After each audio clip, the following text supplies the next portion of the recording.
14h15, je suggère que l'on commence. Lorraine, si tu veux débuter l'introduction. Bonjour à tous. Les experts du GE sont ravis de vous recevoir à notre webinaire qui va porter sur la vente à distance et comment faire quand tout est bloqué. Nous remercions l'UPE de soutenir notre webinaire et nous allons commencer notre présentation sur 4 points. Le premier sera présenté par Olivier Chapas sur… Attendez, je vais… Hop, voilà. Sur le pivotement de l'offre au sein d'une entreprise vers la VAD. Bonjour.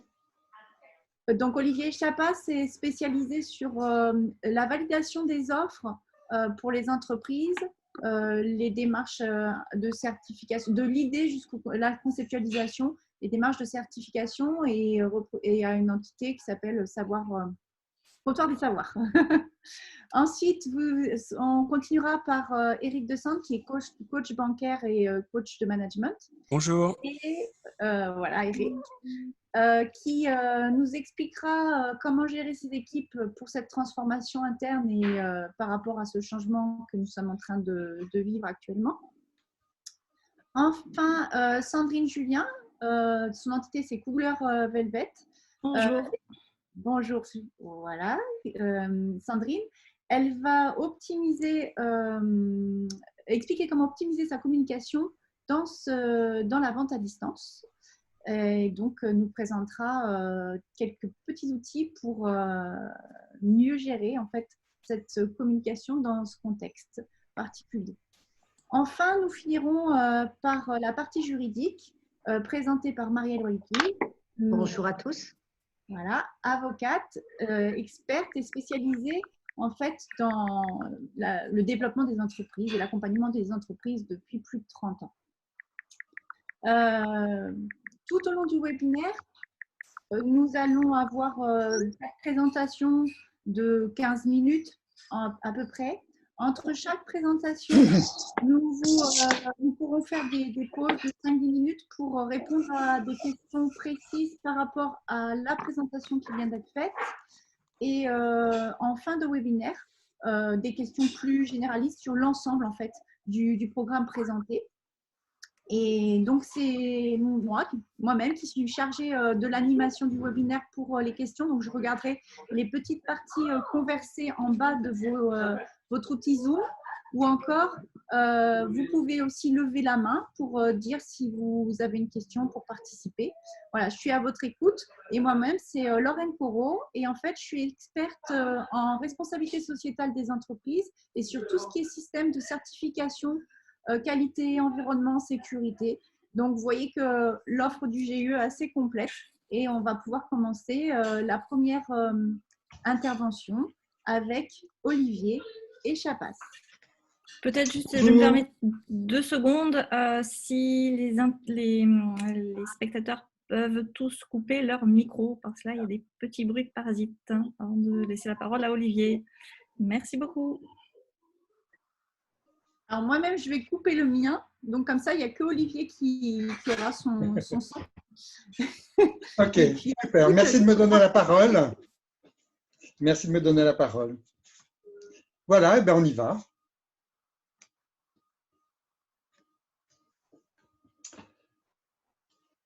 Voilà, donc, en fait, un des fondamentaux de la vie de l'entrepreneur, et sa capacité à faire face à l'inattendu et à s'adapter aux nouvelles situations qui s'imposent.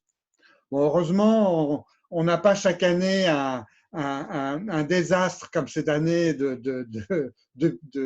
situation pour les entreprises, mais il n'empêche que même quand tout va bien, on n'est jamais à l'abri de moments charnières. On se souviendra par exemple de Kodak quand le numérique est arrivé. Ils n'ont pas vu le truc arriver et ils sont partis en live assez vite finalement.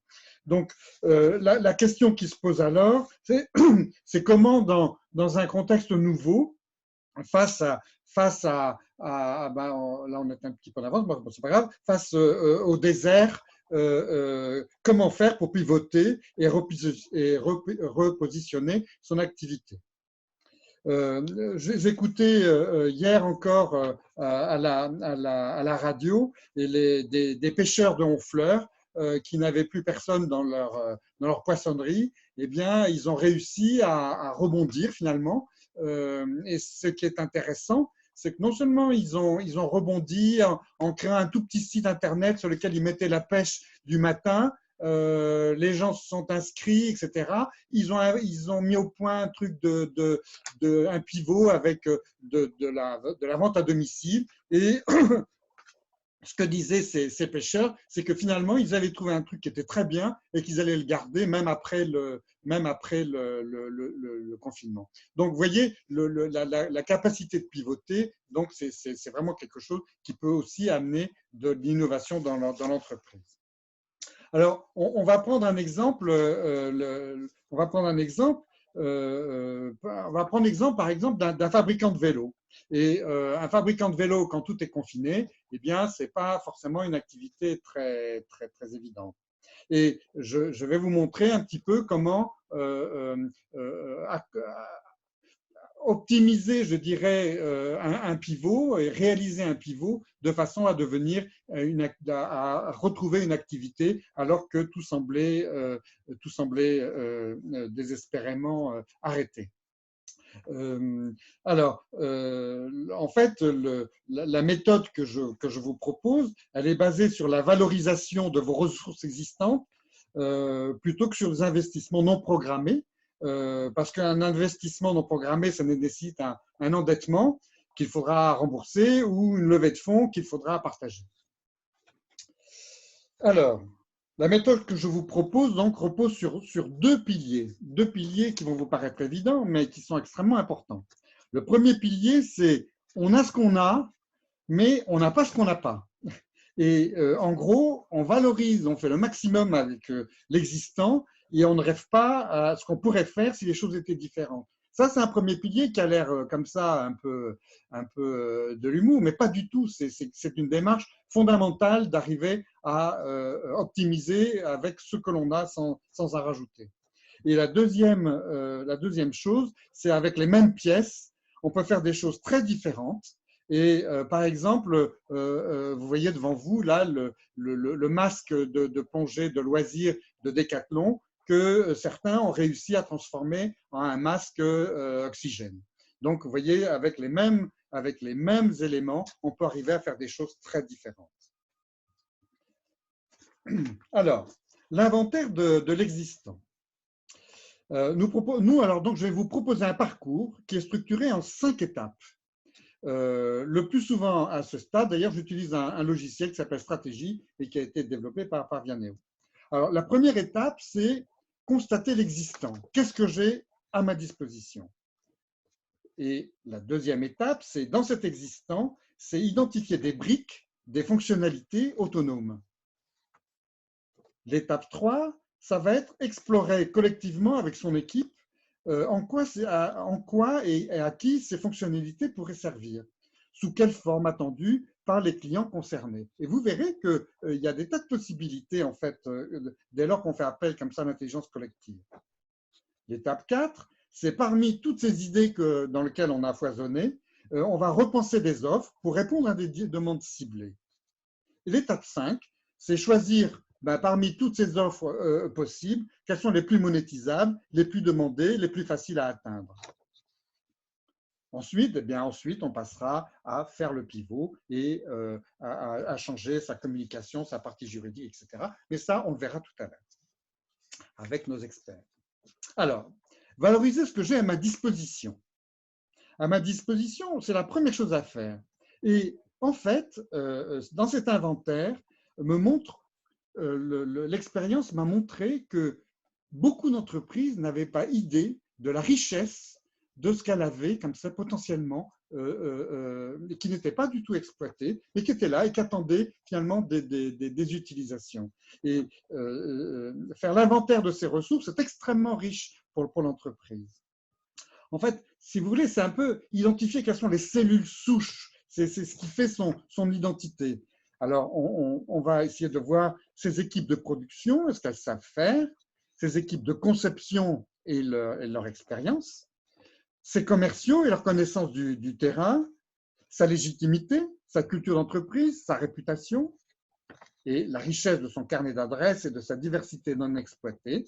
Enfin, la recherche des ressources ignorées chez vous et chez vos collaborateurs, car très souvent, les collaborateurs ont des idées, ont des savoir-faire, mais qui n'ont jamais eu l'occasion de s'exprimer. Alors, phase 2, c'est l'ouverture tout azimut. Tout à l'heure, on était replié sur soi, maintenant, on s'ouvre vers les autres. Et on regarde le monde. Et donc, dans tout cet inventaire, on repère qu'est-ce qu'on pourrait faire pour satisfaire des besoins que notre commercial a identifiés ou qu'on a pu observer à droite à gauche ou qu'on entend à la radio, comme hier matin avec mon poissonnier. Et c'est ainsi que l'oreille est aux aguets et petit à petit, on commence à repérer des choses peut-être que l'on pourrait faire avec ce que dans l'inventaire que l'on a vu tout à l'heure pourrait résoudre. Maintenant, reste à imaginer des solutions et c'est la phase 3. Alors, la phase 3, c'est qu'est-ce que je pourrais produire avec, suite à cette analyse de ce foisonnement que l'on vient de faire, qu'est-ce qu'on pourrait produire de nouveau? Qu'est-ce qu'on pourrait demander? Par exemple, on s'aperçoit que la livraison à domicile à vélo, ça c'est quelque chose qui s'est beaucoup développé pendant ce lotissement, et en particulier avec des vélos cargo. Mais j'écoutais l'autre jour à la radio encore une anecdote qui se passait à Annecy, où tous les marchés étant fermés, ils ont ouvert 12 marchés bio de proximité. Bon, alors très bien, il y avait du monde, etc. Mais beaucoup de gens étaient confinés ou qui étaient plus âgés, etc., ne pouvaient pas venir. Et en fait, qu'est-ce qui s'est passé? Le club de cyclistes de Annecy, qui était ravi de reprendre de l'activité et d'aller un peu bouffer de l'asphalte en vélo, ont réalisé des livraisons à domicile. Bien, moi, fabricant de vélos, j'aurais très bien pu imaginer de fabriquer des petits paniers renforcés pour mettre à l'avant, pour mettre sur le guidon, et puis peut-être de fabriquer avec 3 tubes et un bout de tôle des renforts de porte-bagages pour mettre ces paniers de livraison. Voilà typiquement une adaptation que j'aurais pu faire rapidement avec les moyens que j'avais. Bon, évidemment, l'idée du vélo ice cream, c'est ni de saison, ni tout à fait d'actualité, mais en d'autres saisons, on aurait pu le faire également. Excuse-moi Olivier, je suis vraiment navrée de t'interrompre. Il y a des personnes en salle d'attente et c'est toi l'animateur. Est-ce que tu peux les faire rentrer? Bien sûr, Merci beaucoup. Oh là là. Ben voilà. C'est ça la vie et le côté sympathique d'un webinaire. Heureusement, nous ne sommes pas dans une salle d'attente d'un hôpital. Désolé de nous avoir fait attendre. Les nouveaux arrivants, je suis navré. Il y a 50 personnes qui arrivent. Waouh! Voilà, donc merci Sandrine de m'avoir indiqué. Donc, on arrive donc maintenant à imaginer des solutions sur qu'est-ce que me dit la situation. Et vous voyez que non seulement on peut répondre à des demandes comme ça, senties immédiatement, mais on pourrait également imaginer que, et puis si je reste dans mes histoires de livraison à vélo, peut-être que je pourrais me rapprocher de Diligo, qui est un spécialiste national de livraison par vélo cargo, et peut-être passer un deal avec eux, soit pour faire une adaptation rapide, un accessoire rapide ou une demande et construire une réponse rapide à un besoin qu'ils auraient pu identifier dans cette situation aujourd'hui un petit peu spéciale. Donc vous voyez, c'est pas simplement c'est vraiment une approche tous azimuts et tout écosystème exploré. Et tout ça, on sait le faire. Alors, Dernier exemple, hein, mais il pourrait y en avoir d'autres, c'est par exemple, bon, en tant que fabricant de vélos, j'ai un fabricant de fournisseurs de maillots publicitaires. Aujourd'hui, il est en panne, lui aussi. Mon voisin graphiste, il fait rien du tout. Eh bien, on pourrait très bien imaginer de faire une vente de t-shirts créée par le graphiste, complètement lié à cet événement de circonstance, et donc une collection de t-shirts qui pourrait marquer cet événement et que je pourrais vendre sur mon site, par exemple. Ou je pourrais tout à fait relancer mon site d'accessoires de vélo et, et de proposer un kit, par exemple, de customisation des vélos pour tous ces cyclistes qui ne demandent qu'à reprendre leur activité et qui sont très impatients et qui ont justement le temps de s'occuper de leur machine. Donc voilà. Maintenant que j'ai détecté tous ces nouveaux marchés potentiels et que je connais les nouvelles directions, je suis prêt à pivoter. Voilà, je suis prêt à pivoter et avec les moyens que j'ai, mes tuyaux, mes tôles et mes peintures, et mon design et mes concepteurs et mes commerciaux et mon site internet et tout ça que j'avais, eh bien, je les refais pivoter complètement et j'ouvre cette nouvelle direction de business. Direction d'ailleurs que je pourrais conserver par la suite. Alors maintenant, il s'agit de remobiliser toute l'entreprise parce qu'évidemment, tout ça, ça veut dire une réorganisation nouvelle et dans cette réorganisation, il faudra repenser sa communication, sa stratégie de marque, son cadre juridique et ses conditions générales de vente. Alors, je vais vous laisser avec Eric Desandres, qui, lui, c'est lui qui est chargé chez nous de réorganiser, de faire ce travail avec les entreprises. Ceci dit, avant, si certains veulent intervenir ou me poser une question, je suis à votre écoute.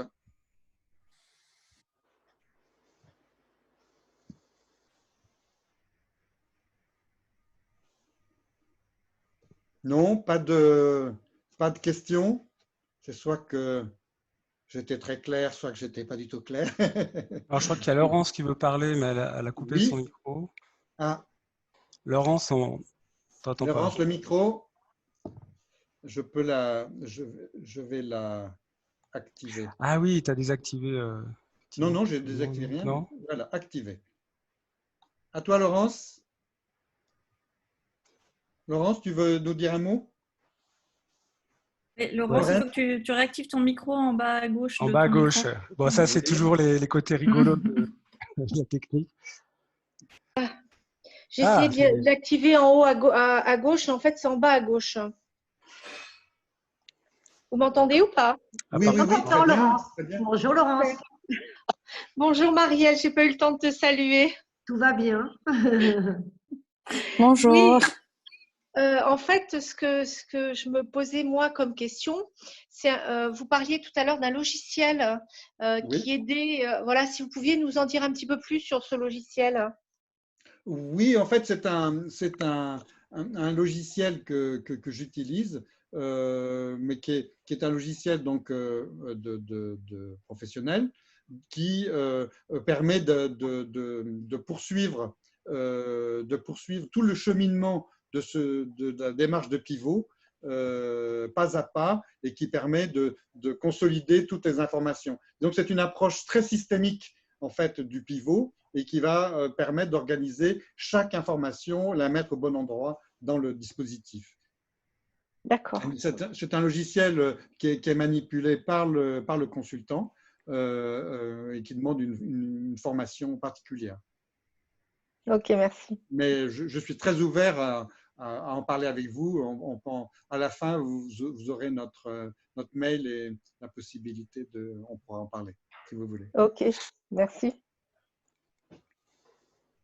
Alors, il faut savoir d'ailleurs que les experts du GIE ont créé, à partir de la compétence et la connaissance et expertise d'Olivier, un outil spécialisé pour les startups qui fait un diagnostic sur leurs besoins, justement, quand ils veulent faire leur développement et une levée de fonds. Et donc, qui fait cette analyse sur l'ensemble des compétences et des critères nécessaires, en fait, au bon développement d'une entreprise. Donc, il a utilisé son savoir-faire sur cet outil et cette ouverture sur les projets, sur les marchés, pour prospecter sur les marchés. Et on l'a ouverte sur des questions d'audit selon les domaines de compétences, par exemple financière, juridique, communication, tout besoin que peut avoir une entreprise. Justement pour donner de la crédibilité aux projets des start-upers ou des entreprises.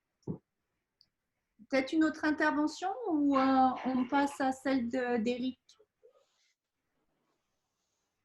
Bon, de toute façon, on pourra y revenir à la fin si certains ont oublié, il n'y a pas de souci. En tout cas, bravo Olivier, merci pour cette présentation. Et donc, de mon côté, je vais essayer de mettre à profit ce webinaire pour vous faire partager ce que j'ai vécu pendant une trentaine d'années dans une banque en tant que manager, comment on peut répondre aux attentes actuelles sur un plan managérial, et aussi ce que j'ai appris à HEC en formation sur comment faire face à une crise comme celle que l'on rencontre aujourd'hui et comment on peut, nous, agir par rapport à cela.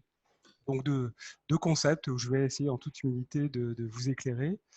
Alors, en tout début, alors ça, c'est un slide qui synthétise finalement tout ce que vous avez comme ressources et qui a été très bien explicité par Olivier. Donc, vos outils, vos matières, votre matériel, votre milieu, votre main-d'œuvre, le management, les méthodes, tout ça, c'est un inventaire qui vous est indispensable de réaliser pour faire face à cette crise et innover. Innover avec vos personnes, bien sûr, qui sont vos principales ressources. Merci. Alors, la première chose que je vais vous faire partager, c'est un concept, le concept de la courbe de deuil. Vous connaissez peut-être tous la courbe de deuil qui a été développée par Ross, une psychologue vraiment très, très connue mondialement, et qui a théorisé en fait la réaction que l'on a chacun en face d'un deuil. C'est-à-dire au départ une phase qu'on a appelée de sidération, de l'impensable, qui nous arrive face à cette situation, et ensuite donc un certain nombre de phases. Alors attends, je vais revenir juste à la slide précédente, Lorraine, s'il te plaît, pour juste, vous voyez à gauche, vous avez un idéogramme, crisis, en asiatique, en japonais comme en chinois, c'est deux choses, c'est un temps de danger et un temps d'opportunité. Et ça, c'est toujours ce que vous devez avoir à l'esprit face à la situation actuelle. Crise, c'est vraiment ces deux facettes. Et ces deux facettes vont vous permettre justement d'évoluer au travers de cette courbe de changement que vous voyez, donc la courbe, merci Lorraine, où vous passez de la période de déni, de colère, de peur. Ensuite, bon, il y a la phase marchandage, la phase de révolte et ensuite la phase d'acceptation. Alors, si on décortique ces quatre phases, la première, donc, c'est la phase de l'impensable. Face à la crise actuelle, qui n'était absolument pas prévue, c'est l'impensable. C'est-à-dire, l'état idéal, c'est pas possible que je pense qu'il sera différent de l'état antérieur. J'ai du mal à intégrer ça, donc ça, c'est cette phase-là. C'est que mon expertise propre ne me permet plus d'apporter des solutions. Voilà, j'étais un entrepreneur, je vendais telle et telle chose, et finalement, maintenant, par rapport à ce qui se passe, je ne peux plus rien faire. C'est évidemment aussi la perte de contrôle. On ne contrôle plus dans notre entreprise ce qui se passe. Donc, en fait, les résistances, vous avez à chaque fois ce qu'on appelle des polarités. Chacun d'entre vous, vous avez des polarités, vous avez des forces de changement, on va dire positives, et des forces de résistance, on va dire, entre parenthèses, négatives.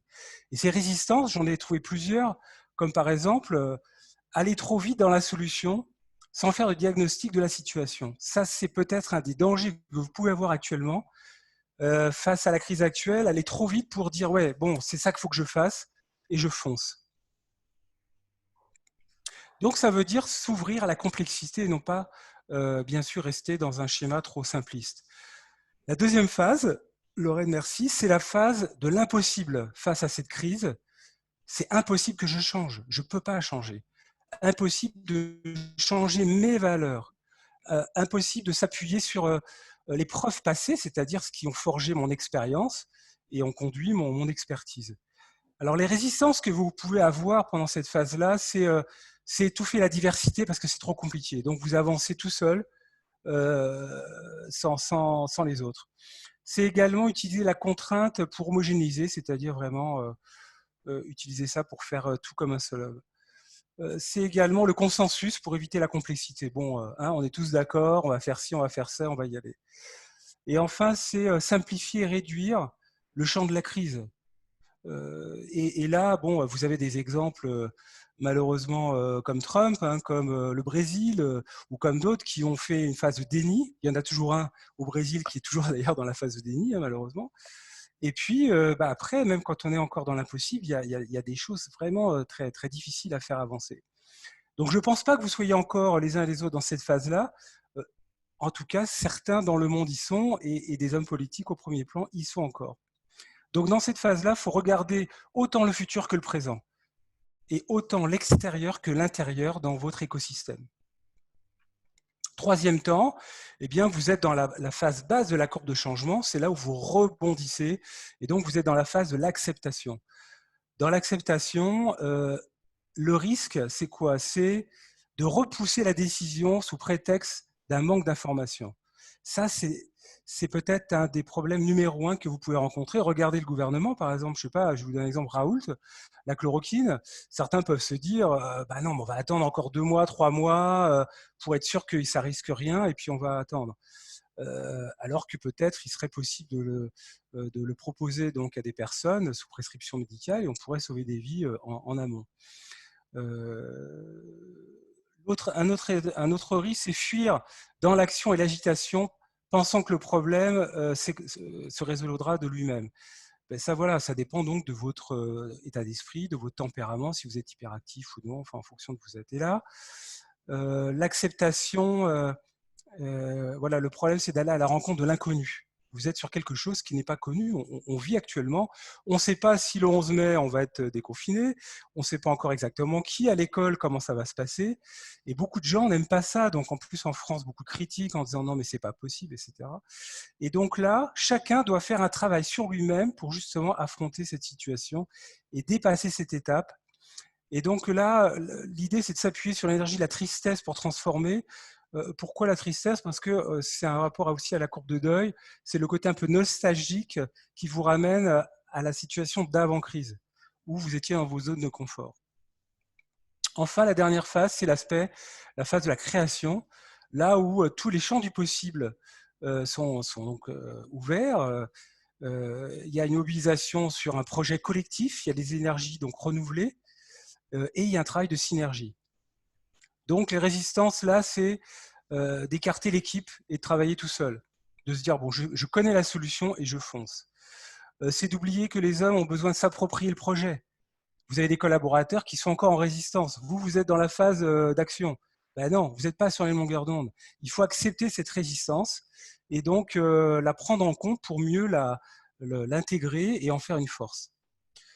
Nier la crise passée et pour éviter la nostalgie, bah, ça voudrait dire finalement la crise, c'est pas si grave que ça n'a pas vraiment eu lieu et du coup, je vais pouvoir faire sans. Alors je ne parle pas de la crise avec les morts, etc., parce qu'évidemment, personne ne peut nier ça, mais on pourrait nier ça sur un plan économique en disant, moi dans mon activité, allez, le 11 mai, ça va redémarrer et finalement, ça aura été comme si ça n'avait jamais été le cas. Donc voilà un des gros soucis que vous pouvez avoir.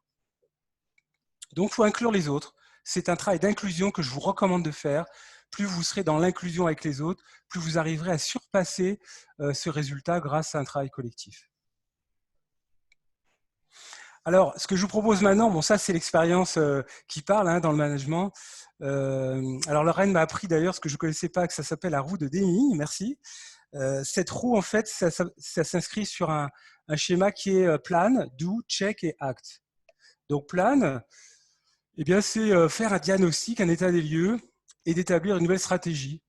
Il y a le monde d'hier, avant la crise, et le monde de demain, après la crise.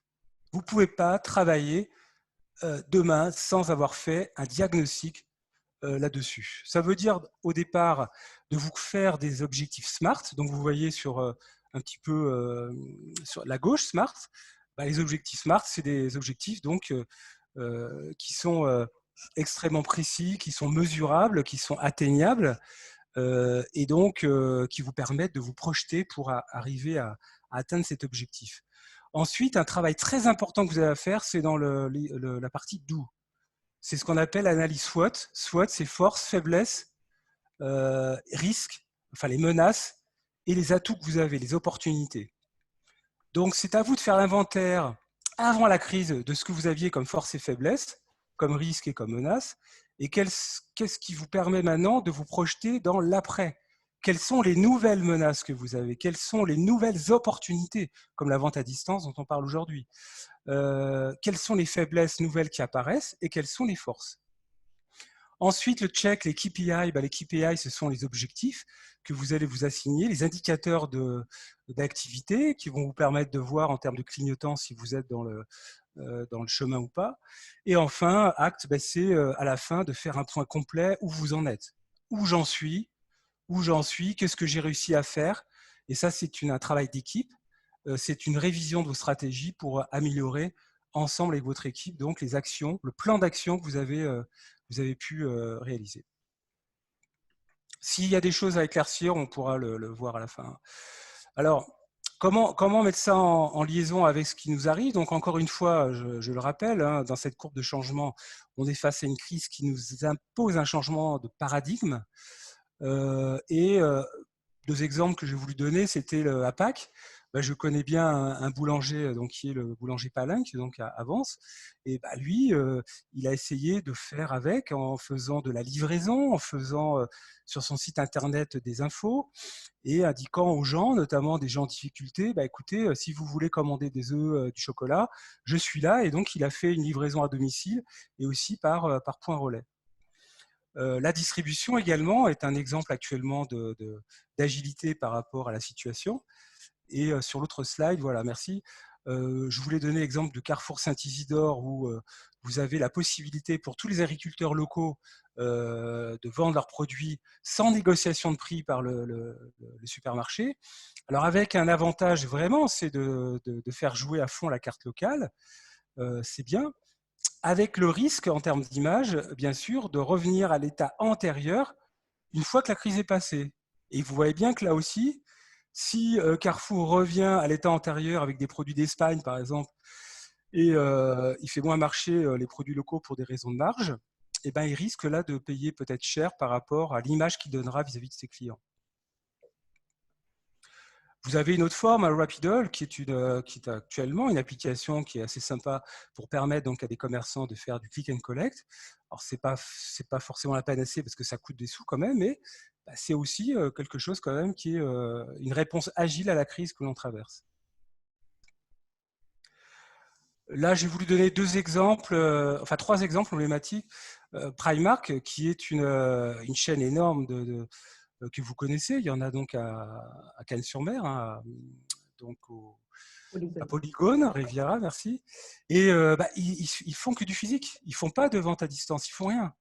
Et vous voyez que là, c'est quand même compliqué en période de crise. Si jamais la crise dure des mois et des mois, ça va faire mal quand même en termes de chiffre d'affaires. Amazon, c'est un exemple que je voulais donner parce qu'ils marchent très fort et ils vont sans doute profiter de la crise en termes de chiffre d'affaires et de bénéfices. Cela dit, est-ce qu'ils protègent vraiment bien leurs salariés? C'est pour cette raison qu'il y a eu un jugement de rendu pour obliger Amazon en France à s'arrêter pour l'instant, de façon à s'assurer que toutes les mesures étaient prises. Et si ce n'est pas quelque chose qu'ils font, eh bien, ça peut leur coûter relativement cher en termes d'image demain. Bon, là, l'idée, c'est de travailler en mode agile et décentralisé. Donc, je ne vais pas détailler, mais c'est bien sûr ce que je vous recommande actuellement. C'est le travail d'équipe, c'est-à-dire de créer une cellule de crise avec un point quotidien quand vous avez un certain nombre de collaborateurs, par petits groupes de travail, par des échanges sous forme de café virtuel, des groupes aussi de WhatsApp qui se constituent, du coaching d'équipe, du co-développement. Donc, un certain nombre de leviers qui vont vous permettre quand même d'avancer de façon agile, en étant transparent et honnête. Ça, c'est vraiment l'aspect numéro 1 que vous devez avoir en tant que manager. Alors, dans les formes que je vous recommande, bah, évidemment, ça, c'est des choses que vous savez, et il y a plein de gens qui le font, hein, les règles, s'instaurer des règles d'horaire, d'organisation de travail chez soi, et par rapport à ses collègues, ça, c'est très important. Ça peut être aussi, bien sûr, d'entretenir aussi bien son esprit que son corps. Il y a un tas d'initiatives sympas actuellement pour faire du sport à la maison, et ça veut dire que finalement, là où quelquefois on se disait avant, bah, j'ai jamais le temps de le faire pour aller courir, pour aller bouger un peu, ben, là finalement, même chez vous, à l'heure que vous voulez, vous pouvez le faire. Donc ça, je peux que vous inviter à le faire. Certains qui me connaissent, ils verront un petit clin d'œil. Vous avez des applis, bien sûr, pour fonctionner de façon agile, Google Drive, Slack, etc., etc. Mixer le présentiel télétravail, ça c'est très important. Les deux sont indispensables. Et enfin, la sécurisation des données pour travailler en toute sécurité.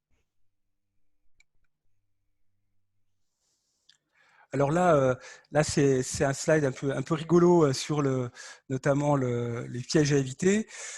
Ah, il y en a pas mal des pièges, hein. Il y en a pas mal. Si vous managez de façon habituelle et si vous avez vos travers qui sont, je sais pas, vous êtes intrusif, bah, ça peut faire des choses pas forcément évidentes en télétravail ou en travail d'équipe. Donc ça, faut éviter bien sûr ça. Deuxièmement, ne pas partir du principe que tout le monde a un profil de télétravailleur. Donc ça, j'aime bien l'image parce que c'est, voilà, on peut avoir des enfants, un tas de contraintes chez soi et ça, c'est pas simple. Donc, il faut qu'en tant que patron, vous ayez ça en tête. Enfin, ne pas se penser au-dessus des lois. Bah, ça veut dire, par exemple, qu'il est important que vous anticipiez les risques professionnels du télétravail, tout ce qui est risques psychosociaux, les RPS ou les TMS, hein, l'impact physique. Ça peut être aussi lié au chômage partiel. Bon, bah, si vous avez des personnes qui sont au chômage partiel, bah, c'est tout à fait légitime de prendre l'information, de savoir, de prendre de leurs nouvelles, mais attention dans la façon de communiquer, parce que s'ils sont au chômage partiel, bah, comment on communique? Ça, Marielle pourra peut-être y revenir sur l'aspect juridique tout à l'heure, ce que vous avez le droit de faire et ce que vous avez le droit, ce que vous n'avez pas le droit de faire, pardon. Et enfin, bien sûr, le problème du cash, c'est évidemment, je peux vous inciter à sécuriser au maximum votre entreprise. Comme en tant qu'ancien banquier, utilisez tous les leviers qui sont à votre portée sur un plan bancaire, assurance, pour reporter au maximum vos échéances de façon à sécuriser votre activité. C'est ce qu'on appelle la résilience. Actuellement, vous êtes face à un trauma, vous devez être résilient. La résilience, ça veut dire assurer vos sécurités pour que votre entreprise soit pérenne. Ça ne suffit pas. Il faut aussi que vous soyez agile. Ça veut dire que vous vous prépariez à votre redémarrage d'activité, mais ça veut dire aussi une vision collective. Et cette vision collective, ça veut dire emmener vos équipes avec une prise de recul. Eh bien, cette anticipation, c'est notamment cette dernière partie, le cash. C'est pas parce que vous avez peur du cash que vous devez ne pas anticiper la reprise de demain. Et par exemple, ça peut être, pourquoi pas, racheter un concurrent, ça peut être faire un nouveau levier de développement pour justement éviter qu'un concurrent s'installe. Donc, les côtés sympas, bien sûr, du télétravail, bon, ça c'est rigolo, hein, c'est quelqu'un qui a un bébé dans les bras et qui fait son télétravail. Bon, la semaine dernière, j'ai fait un webinaire, j'avais mon chat à portée de main, alors j'ai pu le montrer, là il n'est pas à côté, donc je ne pourrais pas vous le faire voir. Mais c'est le côté humain qui ressort, et ça c'est le coach qui parle. L'humain actuellement est fondamental. L'empathie, l'humain, en tant que patron, en tant que commerçant, en tant que profession libérale, c'est la base. C'est ce qui vous permettra de fédérer vos équipes, de les emmener là où vous voulez qu'ils aillent, que vous vouliez aller, parce que c'est vos valeurs, c'est vous. Donc ça suppose d'être transparent, d'être honnête et de faire beaucoup de choses vis-à-vis de vos équipes, c'est-à-dire prendre des nouvelles, que ce soit dans votre sphère perso, avec vos amis, les gens que vous n'avez pas vus depuis longtemps, et dans vos collègues, concurrents, clients, fournisseurs. Clients, fournisseurs, avec qui je n'ai pas communiqué depuis longtemps. Comment il va? Donc, ce n'est pas évidemment communiquer en disant je vais parler de business avec lui. Ce n'est pas ça l'idée. C'est comment allez-vous? Comment ça se passe? De façon à ce que vous ayez vraiment un travail humain avec lui. Et si vous faites ça dans l'empathie et en toute sincérité, la personne s'en souviendra demain et elle aura envie de travailler avec vous.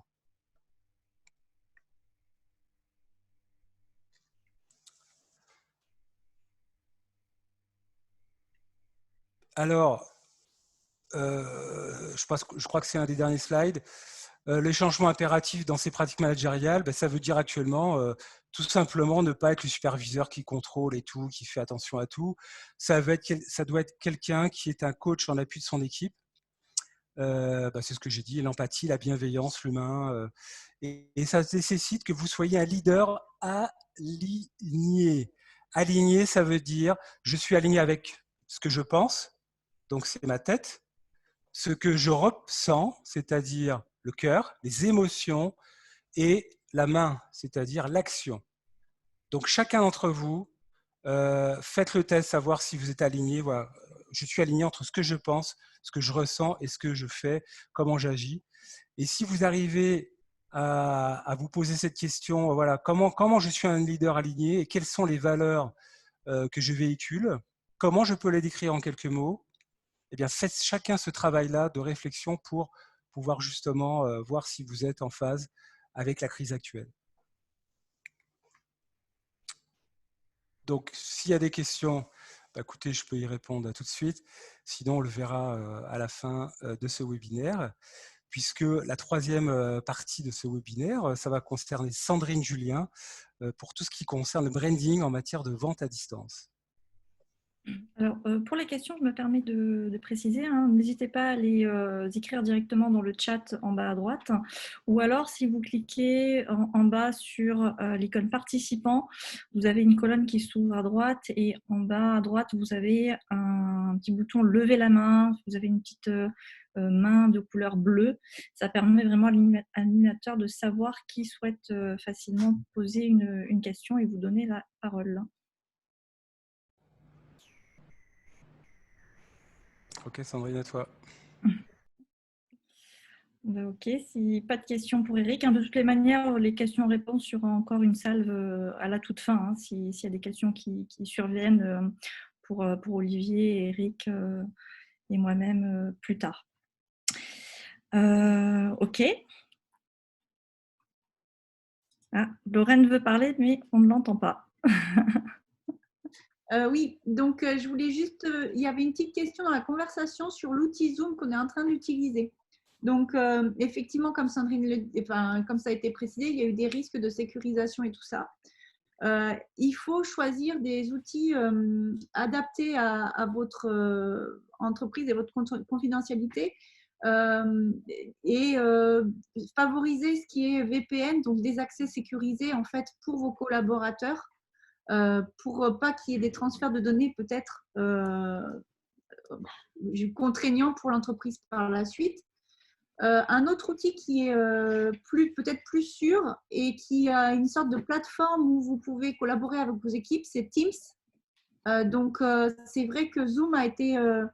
les administrations ont arrêté d'utiliser Zoom et sont passées sur Teams pour plus de sécurité. Et Teams a l'avantage de relier avec lui des outils collaboratifs du type Trello. Donc, voilà, à savoir, ça peut être intéressant d'explorer peut-être des outils plus sécurisés pour votre business. Mais Zoom, après, s'il n'y a pas de données confidentielles, c'est quelque chose d'un outil très convivial. Qui fonctionne bien quand même en termes de visio pour les webinaires et tout. Voilà. Je passe la parole à Sandrine et puis on reviendra sur des questions par la suite. Merci Lorraine. Alors, je suis très contente de vous avoir aujourd'hui, de pouvoir vous parler de cette thématique qui est donc comment optimiser sa communication et plus particulièrement pour la vente à distance. J'ai vraiment voulu vous parler de ce sujet à travers le prisme de deux problématiques. La problématique numéro 1 étant, je dois réussir à séduire mes clients, mais de loin. Alors, comment vous allez faire ? Lorraine, si tu peux passer à la suite. Merci.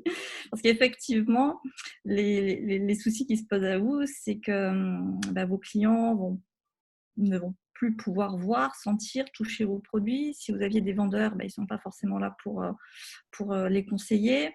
Et puis, si vous souhaitez suivre les bons conseils d'Olivier et Eric, vous avez peut-être des nouvelles offres, des nouveaux services qu'il va falloir mettre rapidement en valeur, ou en tout cas faire comprendre de manière claire à vos clients habituels que votre offre évolue.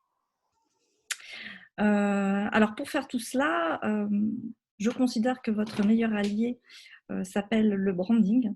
Alors, qu'est-ce que c'est le branding? Le branding, c'est vraiment l'art de créer des identités de marque fortes et différenciantes qui rendront vos produits sexy, ultra attractifs aux yeux de vos clients, et ça, même à distance.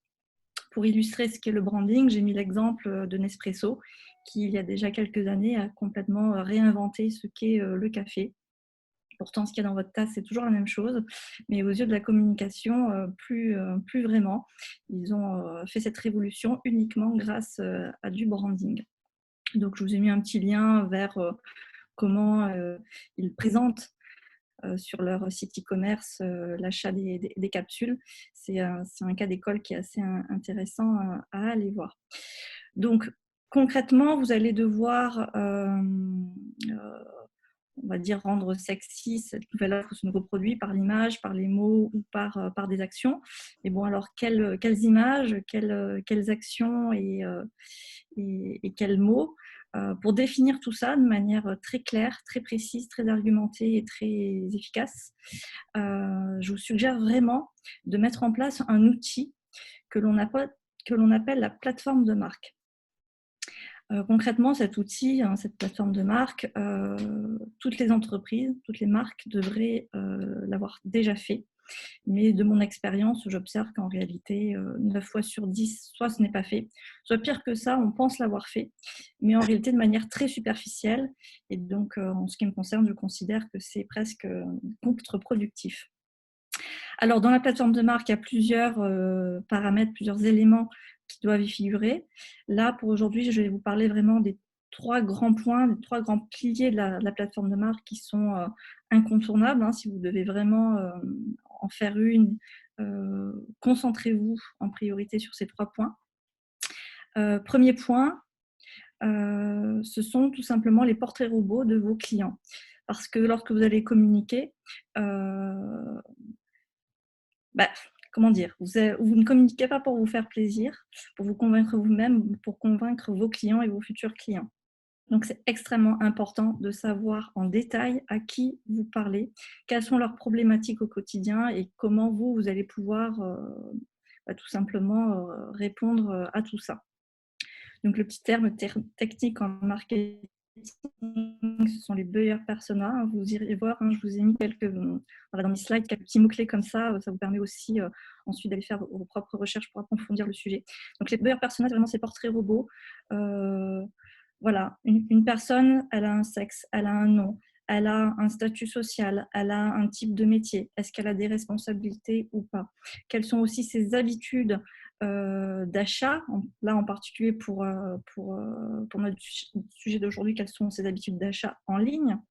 Donc voilà, tout ça, ce sont des questions très intéressantes à voir et finalement, c'est un peu comme une petite enquête policière que vous allez faire sur vos clients. Et d'ailleurs, à ce propos, soit vous aviez déjà des clients, vous les connaissez bien, donc il s'agit juste de se reposer quelques questions fondamentales, soit c'est aussi l'occasion, à travers les réseaux sociaux, peut-être de mettre en place une communication qui marche très bien à travers des questionnaires qui peuvent être fun, à destination de votre communauté, de vos clients, pour savoir où est-ce qu'ils en sont et ce qu'ils pensent finalement de votre marque. Et c'est une manière plus ou moins directe de mieux savoir qui ils sont et ce qu'ils pensent pour pouvoir réadapter par la suite votre communication. Point numéro 2, pourquoi je fais ça? Ça, c'est votre mission qui est vraiment à mettre en parallèle à votre valeur ajoutée, votre offre. Donc, cette valeur ajoutée, cette offre, vous l'avez probablement définie grâce à ce que vous a expliqué Olivier et Eric.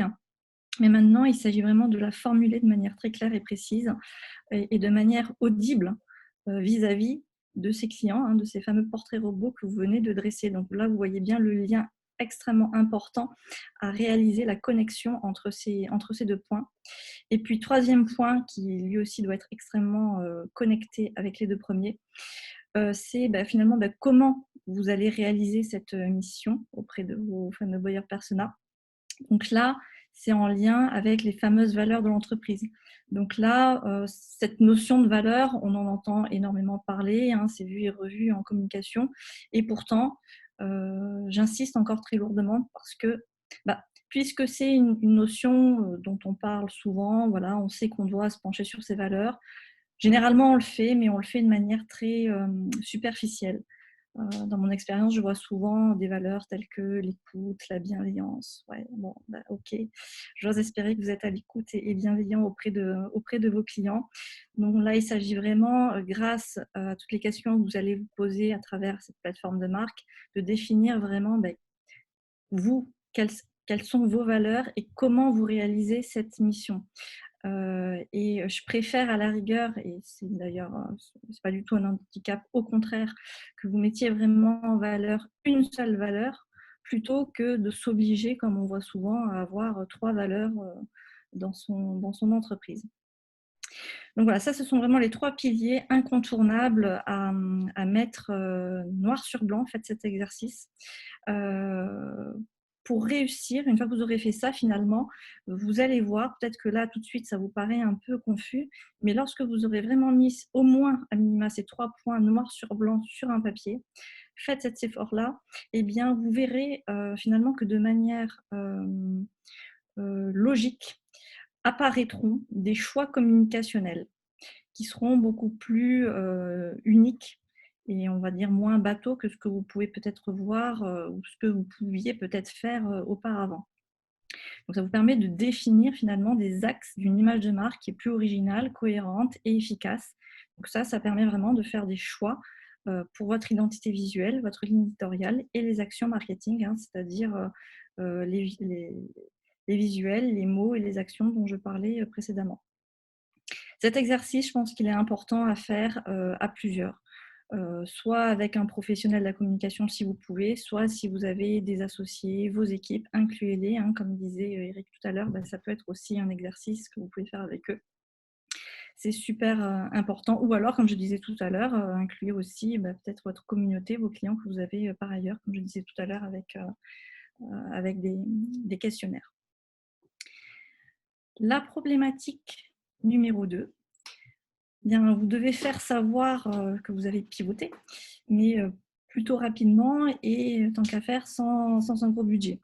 Alors, effectivement, hein, si on va dire cette crise est l'opportunité pour vous de pivoter et que il n'y a pas une urgence derrière ça et qu'en plus de ça, vous avez une enveloppe budgétaire, les conseils que je vais vous donner juste après ne sont pas forcément les meilleurs. Il y a d'autres techniques, mais ça, c'est un autre sujet. Là, j'ai vraiment voulu vous partager des conseils, en tout cas les premiers conseils à suivre si votre objectif, c'est de pivoter le plus rapidement possible et sans gros budget. Juste pour compléter ce que je viens de dire, quoi qu'il en soit, rapidement, entre guillemets, hein, puisque vous avez compris que la première étape, c'est quand même se poser, réfléchir lors de la conception de cette plateforme de marque, si jamais vous ne l'aviez pas déjà faite, ou en tout cas pas de manière suffisamment précise.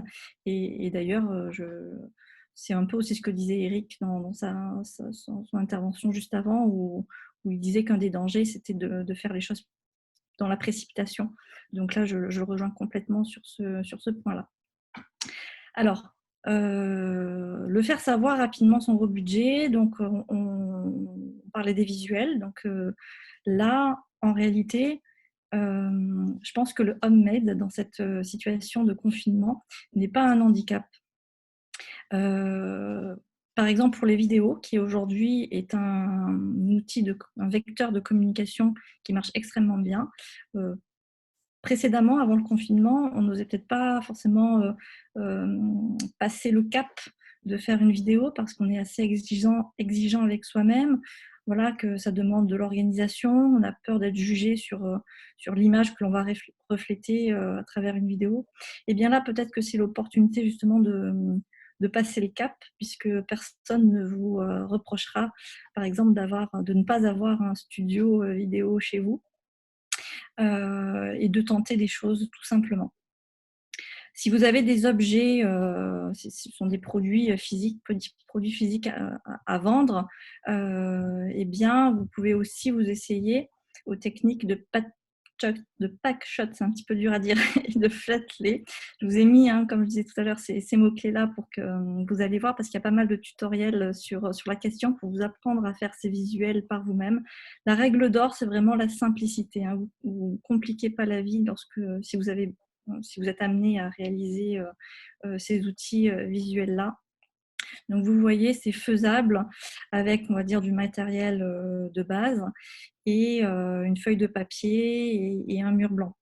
Il y a de quoi commencer à faire quelque chose de bien. Donc, vous en privez pas dans cette période et allez voir les nombreux tutoriels sur cette question-là. On peut passer à la slide suivante. Merci beaucoup. Donc, ça, c'est pour les visuels. Maintenant, pour les mots. Donc, les mots, la ligne éditoriale, c'est vraiment le pendant de la communication qui est malheureusement souvent oublié. On pense souvent à son logo, à ses images, tout ce qui est identité visuelle. Pour autant, la ligne éditoriale, c'est-à-dire la même chose mais par les mots, est souvent mis de côté.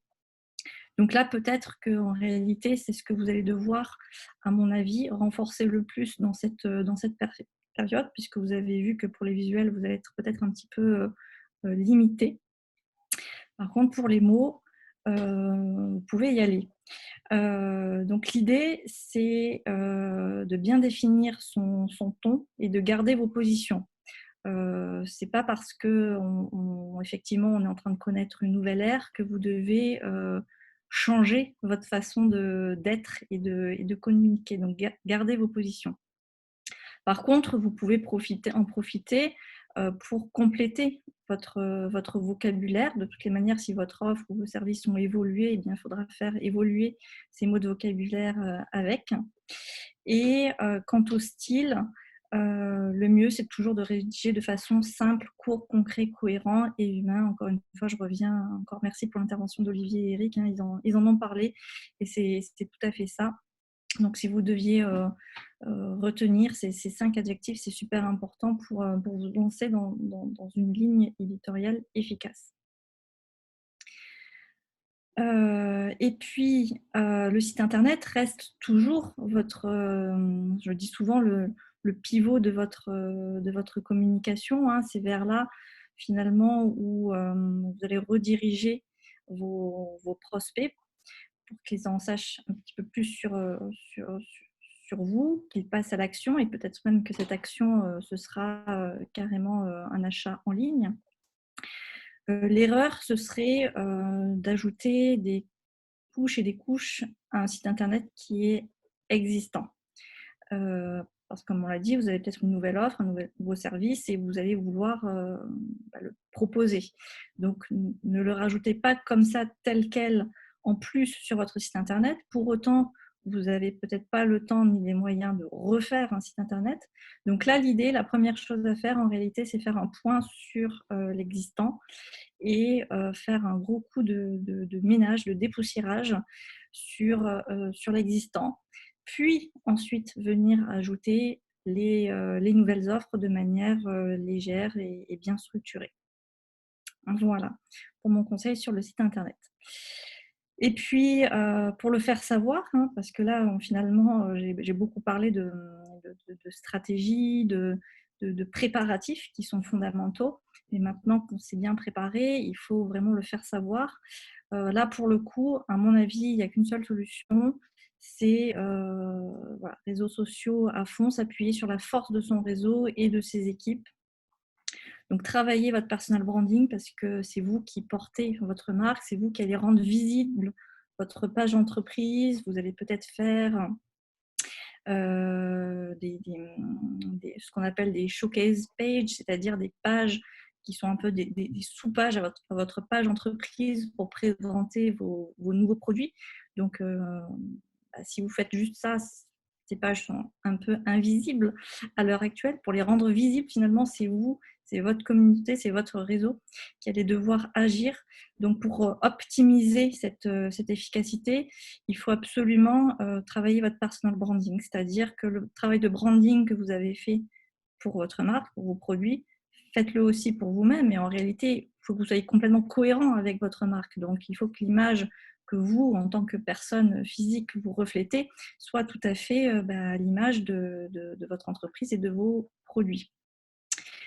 N'hésitez pas aussi à booster certaines publications. Si vous avez peu de budget, je pense que voilà, hein, de toute façon, vous n'aurez pas le temps de vous lancer dans des gros travaux de référencement naturel ou des grandes campagnes avec Google AdWords. Je pense, à mon avis, que le moins cher et le plus rapide, le plus efficace dans la période, ça va être vraiment de créer de la visibilité sur les réseaux sociaux. Donc, si vous avez un peu de budget, boostez vos meilleures publications. Et puis aussi, pour créer ce lien, ça, c'est quelque chose que vous pouvez faire rapidement. Vous pouvez intégrer du chat en ligne, soit directement sur les réseaux sociaux, soit sur votre site internet. Vous avez des versions standards, gratuites de CRISP, par exemple, quelque chose que vous pouvez intégrer sur votre site internet pour pouvoir chatter avec vos futurs clients directement sur votre site. Et donc, sur les réseaux sociaux, ok, donc vous avez compris, c'est un axe intéressant de communication encore plus à l'heure actuelle. Mais on peut se poser la question, ok, mais comment communiquer avec adresse sur les réseaux en temps de crise? Là aussi, on l'a vu avec Eric tout à l'heure, il y a peut-être des faux pas qu'il serait bon d'éviter. Donc là, concrètement, c'est carrément le sujet d'un autre webinaire. Et d'ailleurs, nos amis de chez Swello en ont tenu un il y a quelques jours sur cette thématique. Donc, je vous ai mis le lien. De toute manière, allez sur leur Facebook. Vous allez certainement retrouver dans leur historique cette intervention. Vous y retrouverez certains conseils que j'ai pu vous porter aujourd'hui et bien d'autres vraiment ciblés sur le sujet de comment communiquer avec adresse sur les réseaux. D'ailleurs, petite parenthèse, si vous ne connaissez pas Swello, ce sera vraiment l'occasion de les connaître, puisque c'est un outil extraordinaire, vraiment très pratique pour vous aider à publier plus vite sur tous vos réseaux. Voilà pour mon intervention. L'intervention suivante, ce sera Marielle qui vous parlera juridique, parce qu'effectivement, on vous a donné beaucoup de conseils, mais l'idée, c'est quand même de le faire en respectant la loi et ne pas vous créer des soucis par derrière. Donc, c'est ultra important que vous suiviez ces conseils à elle aussi. Si vous avez des questions, c'est maintenant. Sinon, à la toute fin des interventions.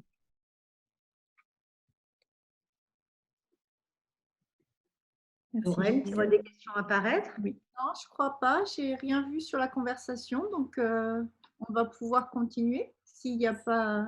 Et puis, on verra à la fin. Super. Ok. Donc, il m'appartient de finir cette partie de comment bien encadrer la partie juridique, puisqu'on vous a donné des idées très intéressantes. Comment les faire savoir, comment les partager, tout cela avec nos experts. Bon, moi, c'est l'intervention la moins glamour, hein. Il est bien évident que, vous savez, en France, le droit n'est pas très sexy. Nul n'est censé ignorer la loi, premier adage. Deuxième adage, tout aussi sympa que le premier. Duralex, sed lex. La loi est dure, mais c'est la loi. Bon. Ça, c'est, si j'ose dire, le démarrage de mon intervention. Ça veut dire que si vous avez une super idée, dans cette période quand même extrêmement compliquée et anxiogène, pour vous, dirigeants, et pour votre entreprise, puisque c'est vous qui la portez, encore va-t-il falloir l'encadrer juridiquement. Alors là, on arrive dans un domaine qui est la vente à distance, où si on peut faire un parallèle, il existe ce qu'on appelle en France l'ordre public de protection.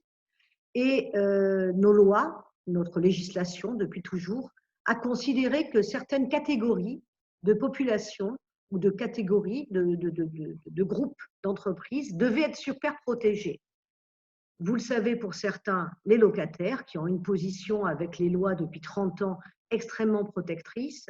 Il y a les salariés, où notre droit français est quand même un des plus protecteurs au monde, hein. J'en connais un qui est quasiment équivalent et je pense que tout le monde ne le sait pas forcément, c'est à San Francisco.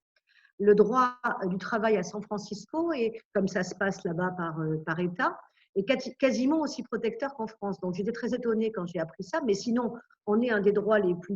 On n'a qu'à voir, ne serait-ce que nos voisins monégasques ou même italiens. C'est beaucoup plus, je dirais, beaucoup moins contraignant. Il y a une troisième catégorie, tout aussi protégée, voire encore plus, ce sont les consommateurs.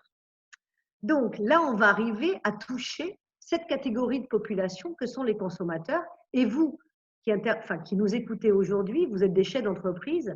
Donc, effectivement, il va falloir être extrêmement vigilant pour protéger cette catégorie et qu'il ne puisse rien vous être reproché. Alors, on va commencer par le départ. La définition générale.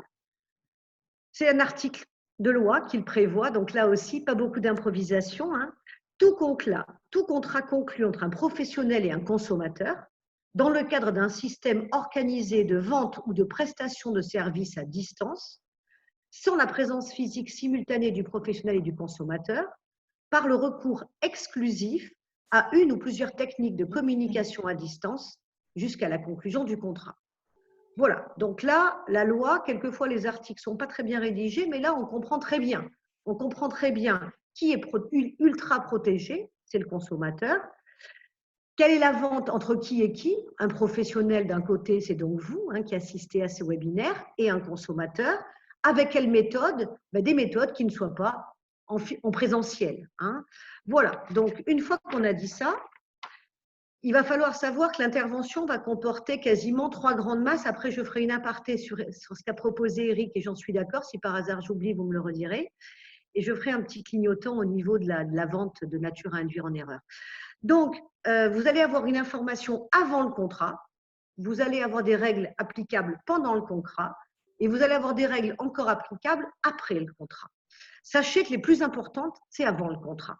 Avant le contrat, parce que si vous voulez, la rencontre des volontés qui peut se faire quand on est dans un magasin où là, on a un produit, on a une chose, il y a un accord sur la chose et sur le prix, et ça, c'est la définition de la vente. Accord sur la chose et sur le prix. Là, la chose, on ne la voit pas très bien, le vendeur, on ne le voit pas très bien, nous, soi-même, on n'est qu'à distance, donc du coup, ça va justifier, ou pas, mais ça c'est un point de vue qui est plutôt subjectif, l'hyperprotection de cette catégorie que sont les consommateurs. Donc, avant le contrat, vous allez être dans l'obligation de fournir un certain nombre d'informations. Donc, le vendeur professionnel doit transmettre avant la passation du contrat et de la commande certaines informations à ses clients. C'est une obligation. Donc, en pratique, comment elles seront transmises? La première, que vous connaissez tous, sauf si vous avez un commerce de proximité, ça sera dans vos conditions générales de vente ou vos conditions générales d'utilisation. Donc là, c'est un outil qui est extrêmement important, que quelquefois on bâcle parce qu'on a déjà utilisé le budget pour créer sa société, pour toute l'immatriculation, tous les frais de greffe, qu'on a mis l'argent dans le capital social et on se dit les conditions générales de vente, on verra un peu plus tard. Ah non, non, ça malheureusement, on ne peut pas voir un peu plus tard puisque c'est le préalable à tout engagement précontractuel. Les mentions légales, ça je pense qu'aujourd'hui de plus en plus de personnes sont habituées à aller voir ces mentions légales.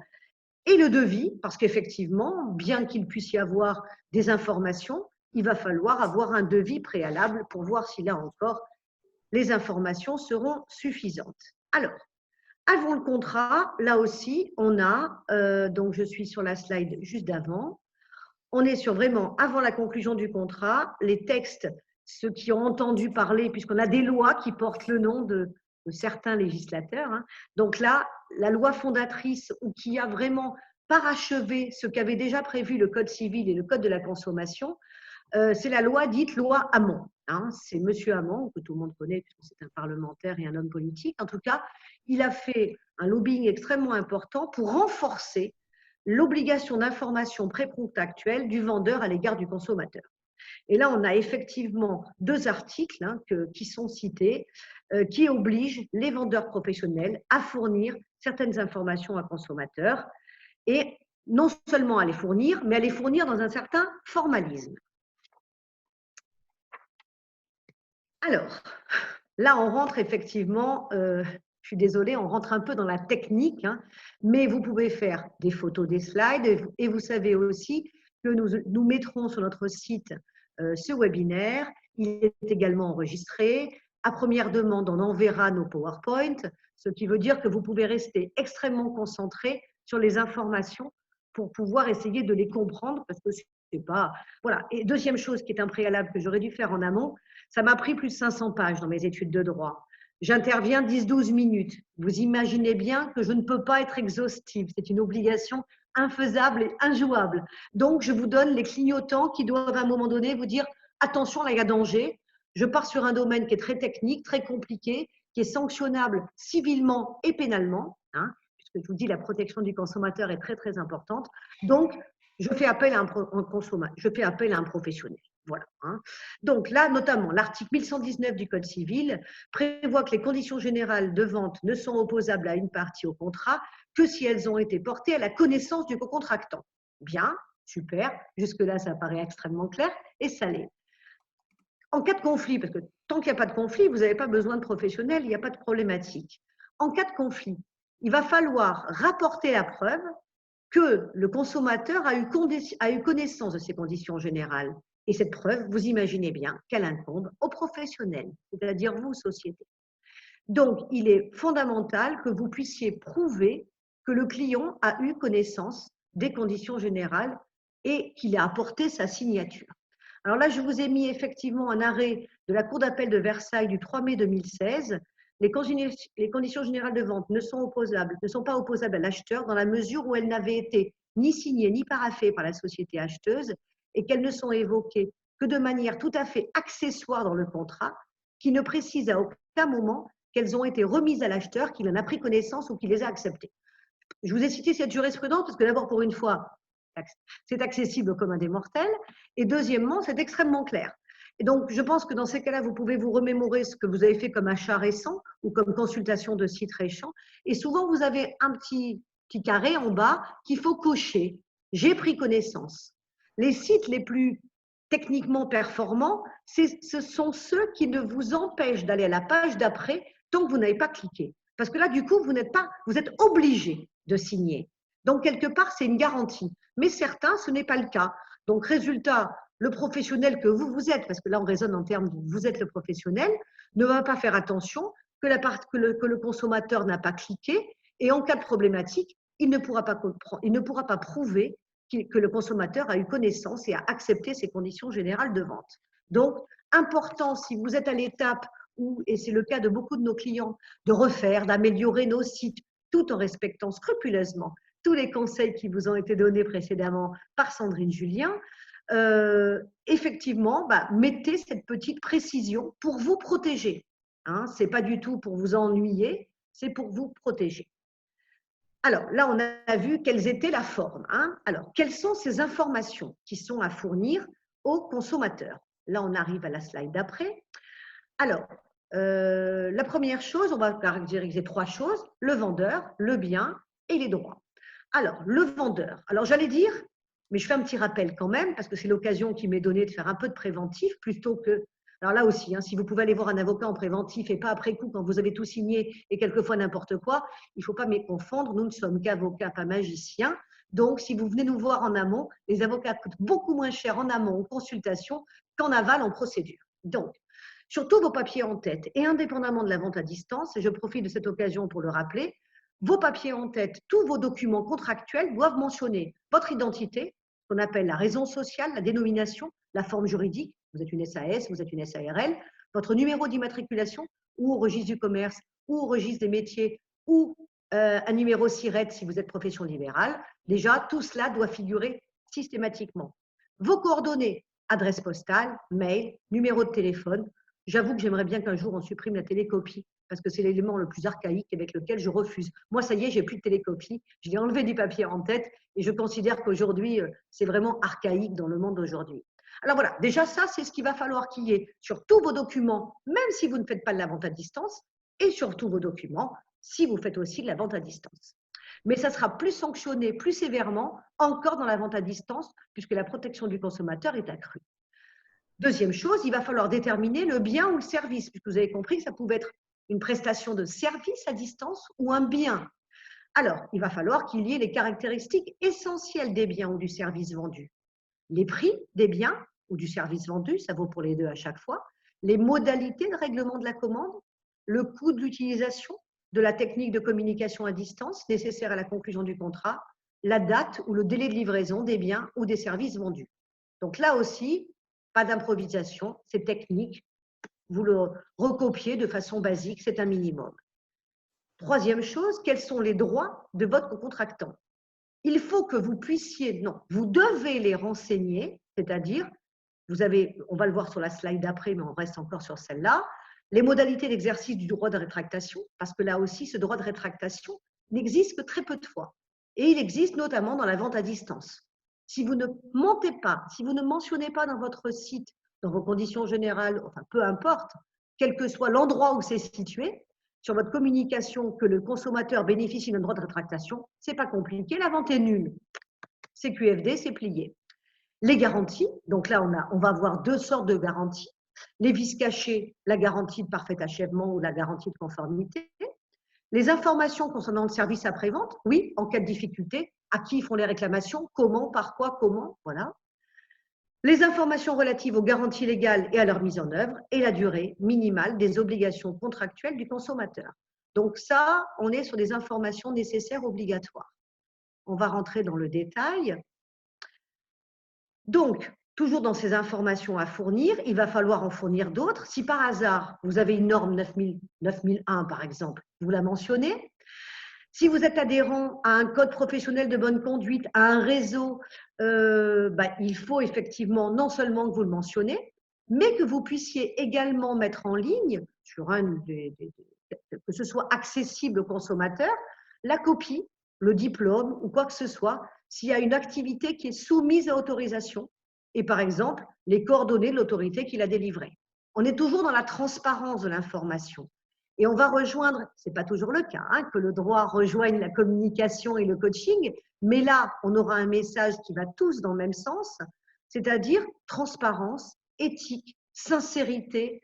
Les gens qui vont mal jouer le jeu en ce moment, ou qui vont essayer d'être, alors je dirais, opportunistes à mauvais escient, l'addition sera très chère. Tant par les juridictions qui va considérer que le consommateur normal, il est déjà encore plus vulnérable dans des temps comme aujourd'hui de confinement parce qu'il va être toute la journée chez lui, donc il peut être amené à consommer encore plus, alors de temps en temps, il travaille quand même au moins 8 heures par jour. Donc là, on va avoir une protection du consommateur accentuée. Donc il va falloir que vous soyez hyper carré. Et je dirais qu'en plus, au niveau éthique, et au niveau communication, on vous a dit qu'il fallait vraiment que ce soit quelque chose de super clean. Hein. Il va falloir marquer l'identité et les coordonnées de l'hébergeur, le numéro de TVA, si vous avez des ventes à distance dans des pays intracommunautaires, le numéro de TVA intracommunautaire. Voilà toutes les informations qui doivent déjà figurer en amont, avant la vente. On passe à la deuxième étape, l'exécution du contrat. Donc là, on passe dans l'exécution. Dans l'exécution, la première chose que le consommateur doit savoir, c'est son délai de rétractation. Il dispose d'un délai de rétractation de 14 jours pour revenir sur sa décision et annuler la vente. Alors là, il n'y a pas de discussion, hein, c'est de la loi pure. Et si vous allez sur ce terrain-là en ne le respectant pas, on passe dans le volet pénal, donc c'est encore plus ennuyeux, si j'ose dire, que le volet civil proprement parlé. Il y a les garanties légales de conformité. Ben, c'est évident, la loi oblige le vendeur à livrer le bien conformément à la description qu'il en a faite. Donc là, on revient en amont, et à l'usage attendu par l'acheteur.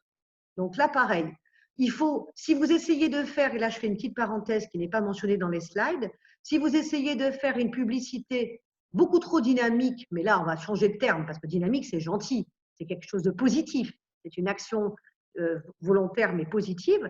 Si vous essayez de faire une action de vente un peu trop exagérée par rapport au produit que vous allez livrer, là on va tomber sur une infraction pénale qui va s'appeler la publicité mensongère ou de nature à induire en erreur le consommateur. Et là, c'est une infraction pénale. Et il faut savoir qu'il y a eu beaucoup, alors ça peut paraître regrettable, mais c'est une réalité, alors je vais vous en parler. On peut considérer qu'il y a des choses qui sont beaucoup plus graves et qui ne sont pas poursuivies, mais dans ce domaine-là, comme je vous l'ai dit, il y a une volonté du législateur et donc des parquets et des parquetiers de protéger le consommateur.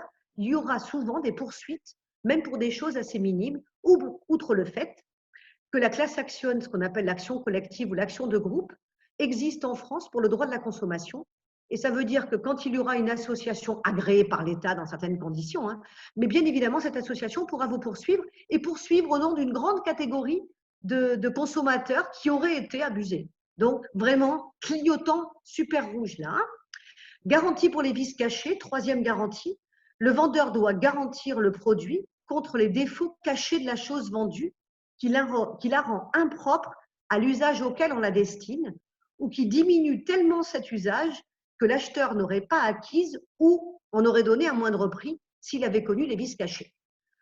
Donc là, on est vraiment dans le droit des contrats également. Donc, ça touche à un pan de droit extrêmement pointu. Donc là aussi, vous voyez bien que si vous communiquez là-dessus, il va falloir communiquer dans l'éthique, la transparence, la régularité, sans essayer de rajouter des arguments marketing qui ne correspondraient pas au produit que vous allez fournir. Sinon, c'est danger potentiel. Voilà. Donc ça, c'est l'exécution du contrat. Il y a également la troisième partie qui va être la réglementation concernant la livraison. Alors, effectivement, vous avez fait votre pré-contrat, tout a été transparent, vous avez conclu votre contrat, ils ont coché les conditions générales, vous avez proposé la vente, on a avancé, le produit a été payé, ils ne se sont pas rétractés, on arrive à la livraison. Donc, dans vos conditions générales de vente, il est primordial d'indiquer un délai de livraison. Alors là, ce n'est pas une option. Hein. Pourquoi? Vous allez comprendre. En cas d'absence de délai, le vendeur sera tenu de livrer le produit dans un délai de 30 jours.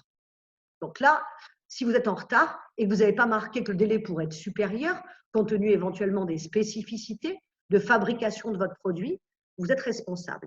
Donc, votre responsabilité à vous, professionnels, si la livraison est faite par un transporteur qui a été choisi par vous-même, vous êtes toujours responsable parce que c'est vous qui avez choisi votre transporteur.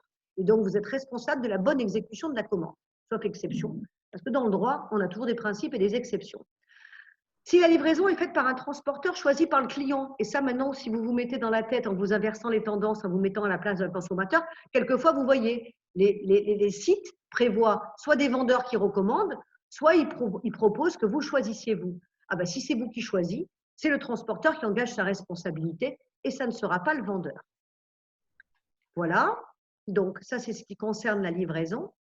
Concernant la réglementation, concernant le remboursement, là vous voyez, il y a également des articles extrêmement spécifiques à ces domaines d'activité. Quand le consommateur exerce son droit de rétractation, donc il a ces fameuses 14 jours, le vendeur a lui-même 14 jours pour effectuer le remboursement. En cas de retard de remboursement, les sommes dues seront automatiquement majorées, ce qui n'existe quasiment nulle part ailleurs que dans ce droit de la consommation. Hein. Et cette majoration, c'est l'article L242-4 du Code de la consommation, peut aller jusqu'à 50% de la somme due. Et là, je peux vous dire que dans le droit des contrats habituels, ça n'est quasiment pas possible. Donc là, on voit bien la volonté du législateur d'hyper protéger le consommateur. Donc du coup, là aussi, pas de plaisanterie. Si l'usager ou le consommateur exerce son droit de rétractation, vous payez immédiatement. Voilà, pas compliqué. Voilà, ça c'était le topo sur le remboursement dans la Lorraine. Donc, l'intervention se finit au niveau de la vente à distance à proprement parler sur cette question-là. Je vais juste prendre, parce que je pense que c'est intéressant. Alors, on arrive sur l'activité partielle. Hein. Alors, vous savez qu'il y a 3 termes qui sont utilisés parce que j'ai des clients qui sont perdus. Alors là aussi, avant, on appelait ça le chômage partiel. On a aussi appelé ça le chômage technique. Et aujourd'hui, la loi appelle ça l'activité partielle. C'est pour ça que les professionnels qui vont communiquer vont généralement communiquer sur le terme d'activité partielle. Mais les 3 termes regroupent une seule et même réalité juridique. Ça, c'est la première chose. Donc, admettons que vous avez mis 100% vos salariés en activité partielle parce que vous n'avez plus de travail à leur donner. Alors, ça va de soi, mais ça va mieux en le disant. Ça veut dire interdiction absolue de les faire travailler. Voilà. C'est à 100%, ils n'ont pas le droit de travailler.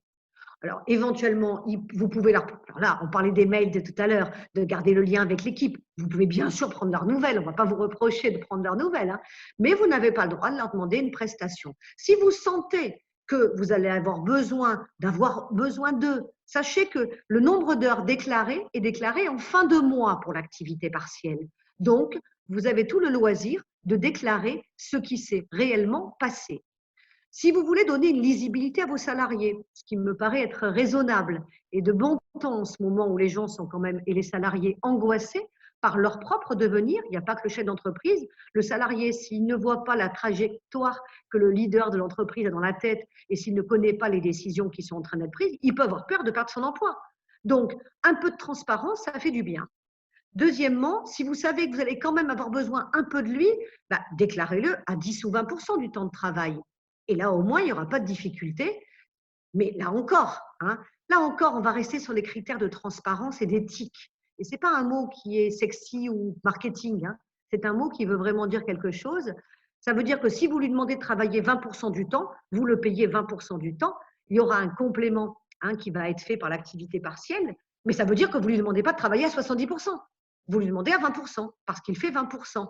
Et vous n'aurez aucune excuse, parce que quelquefois on nous dit « Non, mais moi je ne savais pas ce que ça allait donner ».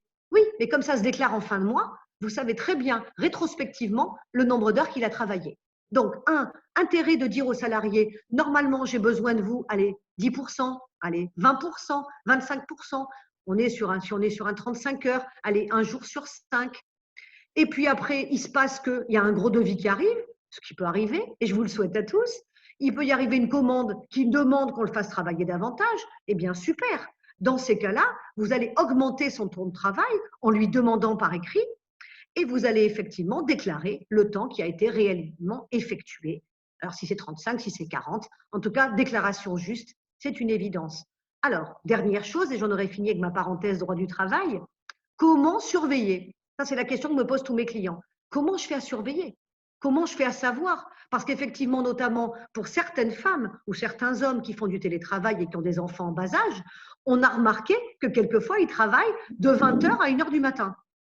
En temps normal, on serait dans des heures sup et on serait dans atteinte au droit à la déconnexion. Donc, vous avez tout ça qui s'entrechoque. Alors là aussi, il faut au moins vous prémunir pour les salariés de leur adresser un mail, et moi, c'est ce que j'ai dit à tous mes clients, d'adresser un mail à les salariés d'abord en tout début, bon là on n'est plus tellement en tout début, pour expliquer ce que vous comptez faire et pour expliquer de façon pédagogique le temps de travail que vous allez leur demander. Et si vous voyez par hasard à un moment donné, parce que ça on l'a vu aussi, ça existe plus rarement quand même, que certains salariés font plus que ce qu'on leur demande de faire. Vous avez une obligation employeur, vous avez une obligation et vous allez donc écrire un petit mail à votre salarié en lui disant « Tu sais, j'ai vu beaucoup de travail ces derniers temps, alors peut-être que c'était pour boucler ce dossier qui est urgent, mais la semaine prochaine, il faudra lever le pied parce qu'il y aura des contrôles a posteriori. Donc, vous devez, toujours souvenez-vous, nul n'est censé ignorer la loi et vous devez vérifier les prestations, vous êtes censé vérifier les prestations de travail que font vos salariés, même en télétravail et à distance. Donc, voilà, il faut être transparent et il faut quand même surveiller. Alors, pas fliquer. Fliquer, non. Là, aujourd'hui, le management, d'abord, je trouve que le flicage dans le management est souvent un très mauvais management, mais ça, c'est ma perception des choses et chacun a le droit de partager autre chose. Ça dépend de la qualité des équipes avec lesquelles on travaille aussi et de l'éthique de ses collaborateurs et salariés. Mais en tout cas, protégez-vous sur ce genre de choses. Faites les choses loyalement. Là, pareil, on m'a dit, oui, mais de temps en temps, je fais un peu de télétravail. Est-ce que je peux demander l'aide? Non, si dans l'aide que vous allez demander, on vous dit qu'il n'y a plus de télétravail, eh bien, techniquement, vous pouvez pas la demander, l'aide. Voilà. J'ai plus mon écran. Bon, je ne sais pas si vous m'entendez. J'avais fini. Vous m'entendez? Oui, on t'entend. Alors, moi, je ne vous vois plus, mais si vous me voyez que vous m'entendez, voilà. Donc, si vous avez des questions, je suis à votre disposition dans la mesure où j'ai les réponses, parce que je le dis à chaque fois, mais ce n'est pas une grande évidence. On n'a pas les réponses à tout. On passe notre vie à rechercher. Ah oui, on passe notre vie à rechercher si ce qu'on sait est toujours juste et si on n'a pas loupé une jurisprudence qui nous donne tort. Et là, je vais vous donner un exemple qui touche vraiment ce qui s'est passé pendant cette crise. Le 25 mars, un décret a été rendu qui a rallongé tous les délais. D'accord? Bon, jusque-là, pourquoi pas? Et donc, notamment, le délai de rétractation dans les ventes. Dans les ventes immobilières. Et donc, les gens ont considéré qu'il fallait disposer d'un délai plus long. Et bien, le 17 avril, une ordonnance est venue annuler l'ordonnance sur ce point-là, l'ordonnance du 25 mars. Et donc, les gens qui ont dit quelque chose, ou même les professionnels du droit qui ont écrit quelque chose le 25 mars, le 17 avril, c'était faux. Donc, insécurité juridique encore plus grande qu'en temps normal, si j'ose dire. Voilà. Alors, c'est bon, on m'entend? Oui. Donc, vous pouvez vous référer pour le point dont vient de parler Marielle sur l'ordonnance Macron de 2017, puisqu'elle met en avant le fait que pour le télétravail, un employeur élabore une charte, en fait, et donc ça peut être un simple écrit, mais qui va fixer du coup les horaires, les méthodes de travail, les missions de vos salariés à leur domicile. Il faut savoir qu'une enquête de l'État a mis en évidence que la productivité du télétravail, ça a augmenté de 5 à 30% selon les secteurs d'activité. Et donc, ça a favorisé en fait la productivité du salarié et quelque part peut-être son bien-être. Sans oublier toutefois les risques psychosociaux, puisque c'est des travailleurs qui vont être isolés et qui seront passablement confrontés à des problèmes de sociabilité, de burn-out, et de la même façon sur des risques posturaux parce qu'ils restent beaucoup trop statiques et se lèvent beaucoup moins que quand ils sont dans leur milieu physique, leur environnement avec les équipes. Voilà, ça c'est ce petit point-là. Marielle, il y a une question par rapport à un site de vente à distance pour des fleuristes auquel j'ai partiellement répondu par écrit, mais peut-être tu vas éclairer davantage, donc, ou en demander s'il y avait nécessité de faire une déclaration à la CNIL. Et donc, j'ai répondu par le RGPD, mais tu peux peut-être mettre plus de détails sur cette question-là. Excusez-moi, mais alors moi, je n'ai plus de connexion. Je vous entends un mot sur 3 et je ne vous vois plus. Ah. Vive la technologie. Olivier, tu nous entends ou je répète Oui, je n'ai pas entendu la question. Elle a été coupée tout le temps, Lorraine. Excuse-moi. Ah, d'accord. Donc, la question était sur un site de vente à distance pour des fleuristes. Est-ce qu'il est nécessaire de faire la déclaration à la CNIL? Donc, j'ai répondu partiellement déjà qu'en fait, il fallait suivre les règles du RGPD. Ça, c'est sûr. Voilà, et qu'il fallait donc faire un registre RGPD et nommer un DPO. Mais je te laisse peut-être donner plus de détails sur cette partie-là. Il y a 4 étapes à respecter pour la déclaration, en fait. Écoute, je ne sais pas si vous m'entendez haché. Moi, je vous entends haché. Donc, peut-être que Lorraine, tu peux répondre parce que j'ai peur que ma soit partielle. Moi, je t'entends très bien. Ah. Moi, je ne vous entends pas bien. Eric? Oui, oui. Oui, on entend. Ah oui, non, ça va. Ah non, on entend bien. Hein. Ça doit être la liaison Marielle, en fait. On t'entend bien, Marielle. Bon, ben, c'est moi qui ne vous entends pas bien, là. Je ne sais pas ce qui se passe. Attendez, je vais essayer de me connecter avec mon téléphone puisque ça a l'air de coincer. Lorraine, tu ne veux pas continuer le temps que je fasse ma connexion? D'accord. Donc, j'ai expliqué qu'en fait, pour ce site de vente à distance pour les fleuristes, il va falloir constituer un registre de traitement des données. Donc, il faut identifier les principales activités de l'entreprise, donc collecter les données. Et ça peut être des données sur le recrutement, sur la gestion de paye, la formation, les badges, enfin, toutes les données de l'entreprise. Et on va avoir la possibilité auprès de la CNIL d'avoir accès à un modèle de registre. Donc, vous avez un modèle de registre que vous allez pouvoir compléter point par point. Le plus important est de donner la finalité de votre collecte de données. Par exemple, si c'est pour fidéliser le client, il faudra dire combien de temps vous allez conserver ces données et dans quel objectif. Ensuite, vous allez donner la catégorie des données utilisées et surtout, qui va avoir accès à ces données. Donc, vous comprenez qu'un point crucial, c'est la durée d'utilisation et la durée de conservation des données, puisque votre clientèle a un droit de rétractation, un droit d'oubli, un droit à l'information. Et donc, ces points-là sont à respecter. Le registre est placé sous la responsabilité du dirigeant de l'entreprise. Donc, c'est l'employeur. Donc, il y a les données personnelles et les données clientèle. De la même façon, tout sera traité dans ce registre. Pour avoir un registre exhaustif et à jour, il faut discuter en fait et être en contact avec toutes les personnes de l'entreprise qui sont susceptibles de traiter ces données personnelles. Et cette vision de la constitution du registre va vous permettre d'avoir une vision systémique et globale sur l'ensemble des données traitées au sein de votre structure. Deuxième étape importante, ça sera de faire le tri dans vos données. il faut s'interroger sur les données dont l'entreprise a réellement besoin. C'est peut-être l'occasion d'améliorer vos pratiques et donc de minimiser des données collectées. Par exemple, vous recrutez un nouveau salarié. Vous n'avez pas à demander son numéro de sécurité sociale tant que vous êtes sur un entretien d'embauche. À partir du moment où vous décidez de le recruter, là, vous pourrez collecter des données sur sa sécurité sociale, sur son statut, marié, célibataire, etc. Et donc, dans vos documents, vous devez préconiser le minimalisme, en fait, de récupérer ce qui est essentiel à votre fonctionnement. Puisque le candidat que vous ne retenez pas, vous n'avez pas besoin d'avoir des informations sur lui. Dans la clientèle, ça sera pareil. Donc, on redéfinit les données qu'on collecte par rapport à ses besoins. On se pose ces vrais problèmes parce que vous aurez une obligation d'effacement, de droit à l'oubli et d'archivage des données. Donc, plus vous en avez, plus c'est compliqué à gérer. Troisième point important, le respect des droits des personnes.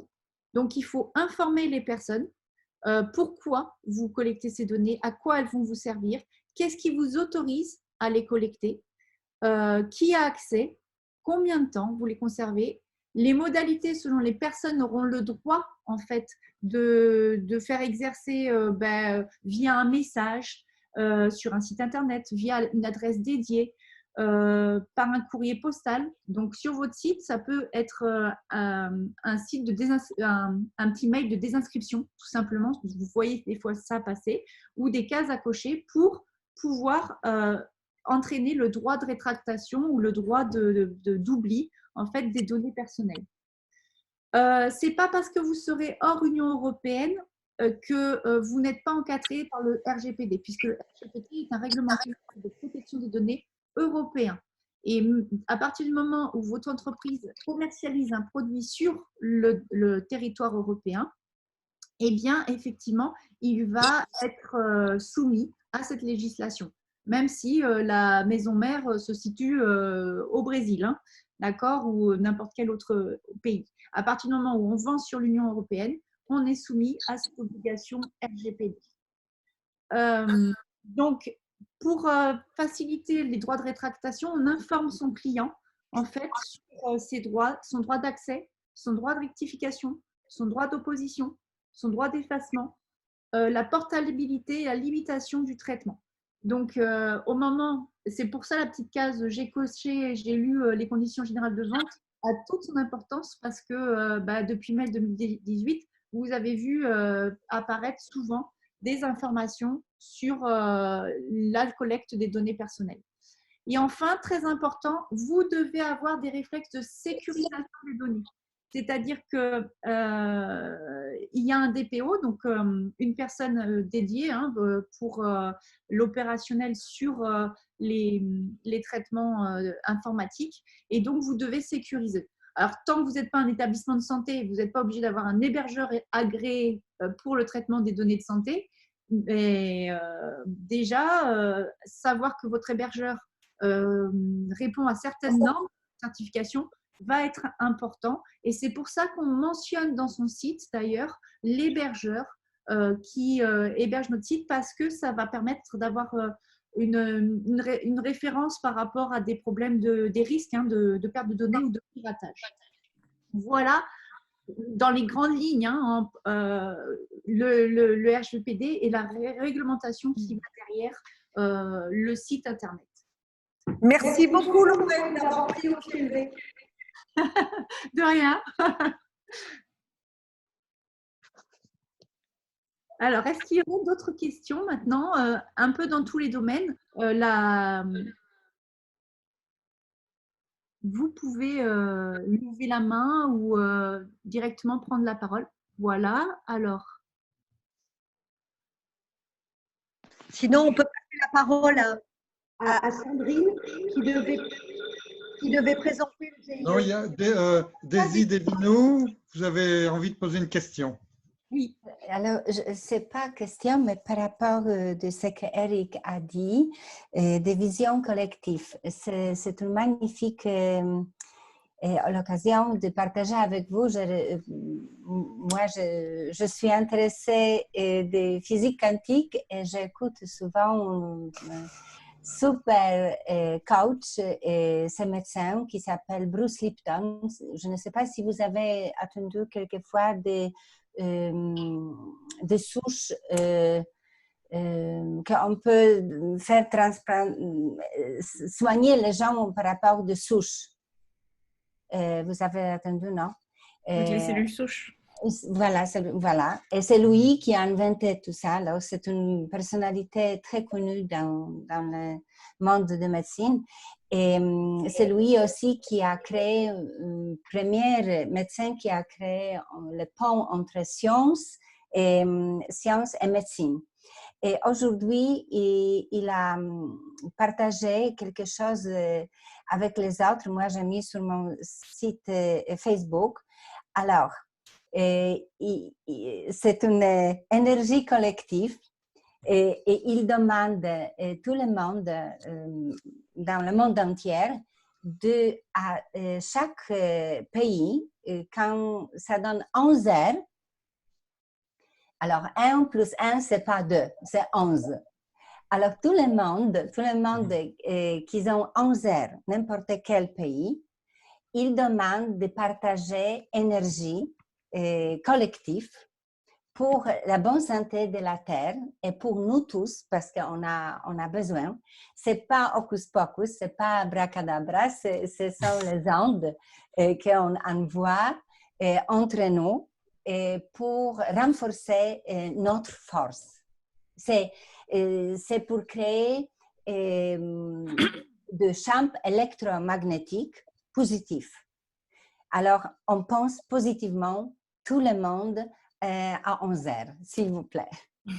Déjà qu'il y avait 20 heures, maintenant il y a 11 heures. Ok, d'accord. Est-ce qu'il y a des questions avant de conclure?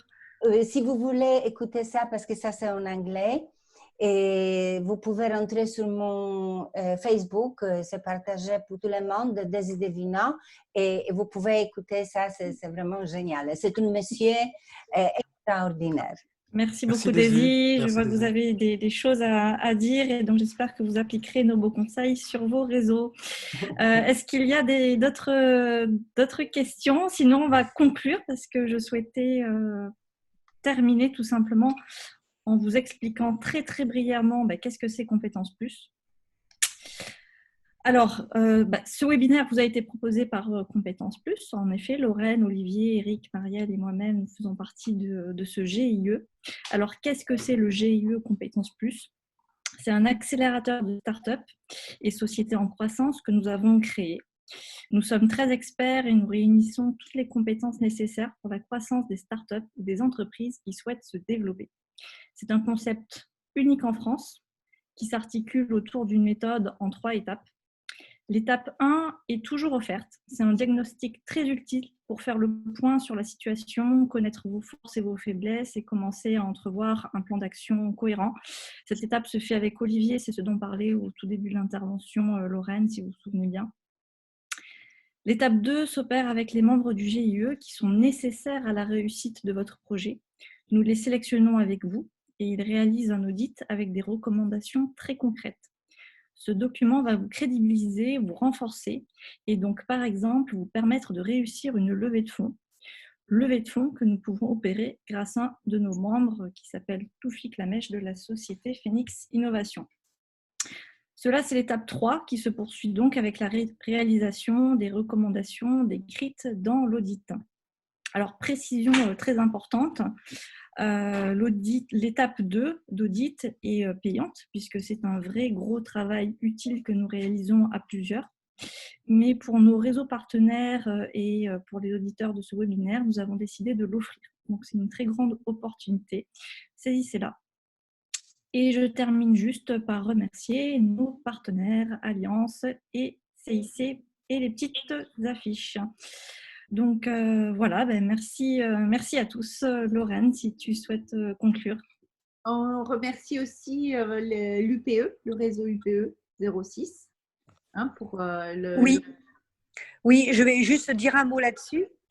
Pour toutes les entreprises qui nous écoutent encore, l'UPE 06 est le rassemblement de la CPME et du MEDEF dans une seule association, c'est-à-dire les grandes entreprises et les plus petites entreprises, PME et TPE.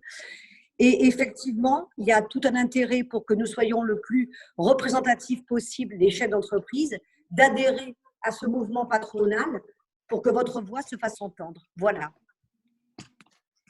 Peut-être tu peux mettre notre adresse, voilà. Oui, pour ceux qui souhaitent récupérer les slides, les PDF, vous pouvez écrire à Olivier directement sur l'adresse cplus@compétences.plus.